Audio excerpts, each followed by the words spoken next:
Welcome to the Dynasty Dugout Show, a podcast covering all things minor league baseball. Get a front row seat to the action with everything you need to know about the future stars of Major League Baseball. And now, here's your host, Chris Clegg.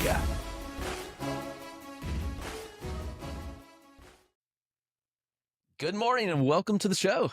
It is Tuesday, April 1st. It's April Fool's, but there's no fools here. There's only baseball to talk about. We're going to break down all the action from Monday slate of games. No minor league baseball. Monday is a traditional day off for minor league ball.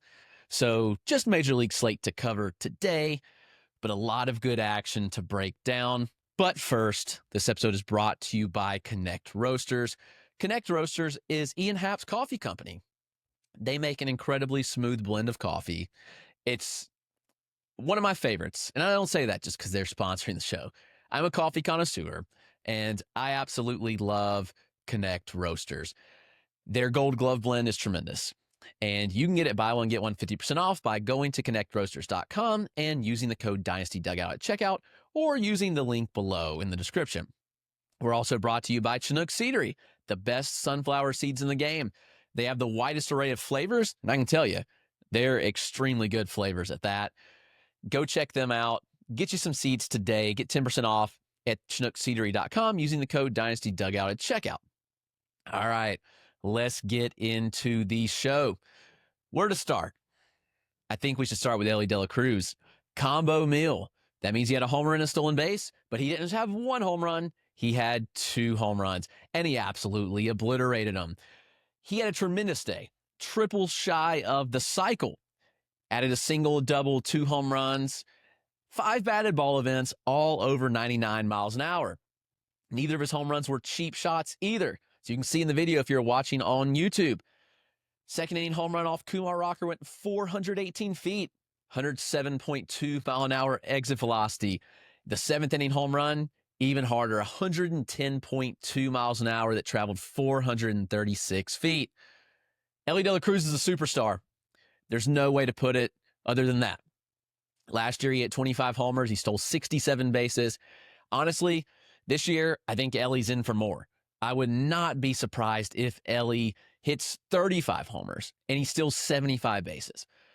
The cover star of MLB The Show is here, and he's ready to take off. This is one of the best players in the game. He's one of the most electric players in the game, and I think it's going to be a big year for Elly De La Cruz.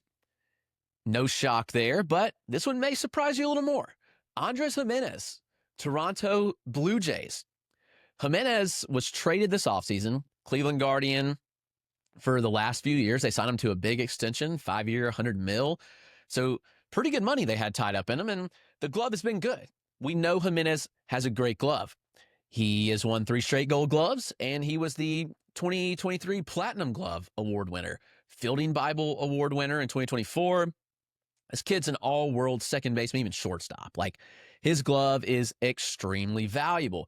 But the bat has seen some decline in the last few years. We've seen him take some steps back, and you go back and you look at Andrés Gimenéz early in his career, and it was like, oh man, this guy might be able to be a Gold Glover with a really good bat. In his first full season with Cleveland, he hit 17 homers, he stole 20 bases, and he hit 297. Had a 371 OBP. Like, there was a lot of value. The problem is Gimenéz has no approach. He chased at a 40% clip for his career to this point. And while he can make contact, he's got speed, he can steal bases. Like, he doesn't hit the ball hard at all. His exit velocities were towards the bottom of the league prior to this year. He was traded. Interesting trade. Blue Jays took on a big contract, and some, including myself, were like, that's a lot to take on for kind of a glove-only player. But Gimenéz's bat looks different suddenly. It looks really, really good. There's been some notable changes, too. Like, you look at what he's done, and you can see the difference. I'll put up the video I made this morning. First off, his bat speed's 2 mile an hour faster, which is notable because for every mile an hour you add to bat speed, you add about 1.2 miles an hour of exit velocity. So off the jump, that's pretty notable. his point of contact is actually 5 inches deeper, 5 inches closer towards the plate. So he's letting the ball travel a little more. Now, point of contact's an interesting discussion point. Like I don't think we have enough data points studied to actually say like it matters all that much, but you look at different hitters like Ohtani, Freddie Freeman, those guys let the ball get deep on them. They have power to all fields. The guys with a pull heavy approach hit a lot of fly balls typically get way out in front of it. Gimenéz is actually, he's kind of defying that because Gimenéz is a player that has historically hit the ball on the ground way too much. His air rate was below 50% last year, which is not good at all.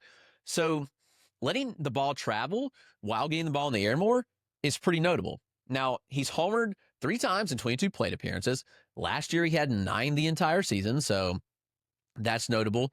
The power metrics are way up, and he's actually starting deeper in the box and way more open. Added a leg kick. He's more closed at the point of the start of the swing, and he's getting a lot more torque in his swing. Like if we had the rotational acceleration, I think we would see that be more substantial than anything else that we're talking about with Gimenéz. I mean, 3 home runs, 22 plate appearances, small sample size noise, but it is something to watch. His air rate is 73.3% right now. His average exit velocity on 15 batted balls is 94.6. Do all these things stick? You know, I don't think he's going to run an average exit velocity north of 90 miles an hour, but any jump would be notable considering how low it was last year. If you look at the StatCast last year, he's up like 8 miles an hour as far as average EV goes. So that's pretty substantial. Does it all stick? We shall see, but Andrés Gimenéz has been off to an incredible start. I do want to talk about a pitcher real quick. This guy was dominant. Kris Bubic. There were several dominant pitching performances yesterday, but Bubic had gotten hype all spring, even winter. Like he was going to be back in the starting rotation after coming back from injury last year. The stuff was looking good. He had a good spring. Just some mixed results, but I thought it was a good spring overall. The stuff looked really good with Bubic. And yeah, he did exactly what everyone hoped he would do. 6 scoreless with 8 strikeouts against Milwaukee on Monday. He allowed just 3 hits to the Brewers lineup while walking 2 and generating an impressive 15 whiffs. That's a quite good showing. Now, the fastball is interesting. He's a lefty, so you can get away with a little less velocity. He's set in the 92 to 94 mile an hour range, so it's not like big velocity by any means, but at the same time, like you look and the way it plays, I think is the most notable thing. Watch this pitch right here. Look at where his release point is and how the ball jumps. Creating 19 inches of IVB from this slot is pretty impressive. His release is interesting. Like he's a lower release, lower slot. The extension's a little less naturally when you get down that lower slot. It's like a 5'7" release height. But when the ball's jumping and getting 19 inches of vert from that release with 92, 94 miles an hour velocity, I think it's going to play. So Bubic was obviously cooking there. I think that you can expect some good results for him. I'm buying in from what I've seen. Like everything looks really good. He had 11 whiffs on that pitch. Most of any offering clearly had 15 whiffs. On the day, 11 on the 4-seam fastball. I thought he mixed his 2 sliders well. He throws a sweeper. Those are more traditional sliders. Slider kind of plays like a cutter. Sweeper was good depth and had up to 20 inches of sweeping action. Average closer to 12, but 20 inches of sweep of glove side movement is pretty notable. It set 84 miles an hour. The more traditional sliders set around 87. I think it played like a cutter. It had about an inch of horizontal glove side movement with pretty good carry to it, but not quite the carry you'd see of a cutter. Now, the changeup was also good. Remember, Bubic is a left-handed pitcher. He's going to throw the changeup more to right-handed bats. If you look at the surface, 11% usage to right or overall, but 20% usage against righties, which I think is notable. It's a good platoon neutralizing pitch.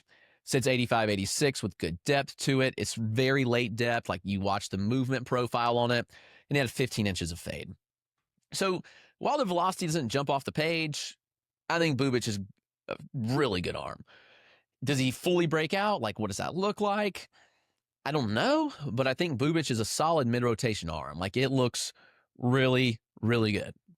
Got to give a shout out to Reese White of Prospects Live. He has loved Bubic since I think his early prospect days. So Bubic coming to fruition is a lot of fun. Also, Brady Singer, former Kansas City Royal, traded to the Reds for Jonathan India this offseason. Brady Singer, gem in his first start. Now, people were worried. They're like, can this guy excel in Great American Ballpark? Home run issues, home run friendly park. How would he handle it? Off to a good start so far. 7 scoreless on Monday against the Rangers with 8 strikeouts, 1 hit allowed, 2 walks, and 15 whiffs, tying Kris Bubic for the most whiffs on the day. It's an interesting profile, and he has changed his pitch mix a little bit. I think that's important to note. He had to do that. Like, if you run down the results from last year, like, there was no denying that Brady Singer was going to have to change the way he pitched. He got beat up by left-handed bats last year. 15 of 22 home runs allowed last year came against left-handed batters. Here's the split results. Versus lefties, 291, 367, 488, 20.8% home run to fly ball. Versus right-handed batters, 208, 252, 411. 8.8% home run to fly ball.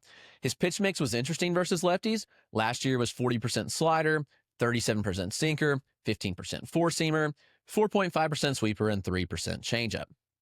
Here's how he ran against lefties on Monday. 40% four-seam, 30% sinker. I mean, the heavy four-seam sinker usage is interesting, but it worked. 21% slider, 7% cutter, and 2% sweeper. The added cutter is something that I would like to see him throw more. I think that is notable. He's got to have that platoon neutralizing pitch versus lefties, even if it doesn't miss bats. Okay, I think it can work. So looking at this profile, it's a very traditional shaped cutter. Its velo is fine. It's not great, but I think that this pitch makes sense for him. Kind of running in a little bit on lefties, kind of jam them, weak contact pitch. Like, this is what he had to do. So, is Brady Singer legit? I mean, it's possible. I think that he could be legit given what we have seen. So, watch out for Brady Singer. I'd like to see this mix continue. And if it does, if he continues to throw more cutters and more platoon neutralizing pitches, then all of a sudden I'm in. I think Singer could be a very good pitcher despite pitching in a very hitter-friendly ballpark. So Brady Singer, Cincinnati Reds. Got to give a shout out to Martin Perez. The White Sox are 2-2. They sit atop the AL Central. Who would have guessed it? 4 games in, the White Sox look really, really good. He had a great day yesterday. 6 scoreless, 9 strikeouts. He did it while not throwing a single pitch over 90 miles an hour. That's wild. But Perez was dominant, and he looked the part. He used his cutter. The pitch mix is different. I think that's notable. Cutter usage 34% of the time, is about 22% last year. And his changeup, he used 29% of the time after using it, also around 22% of the time.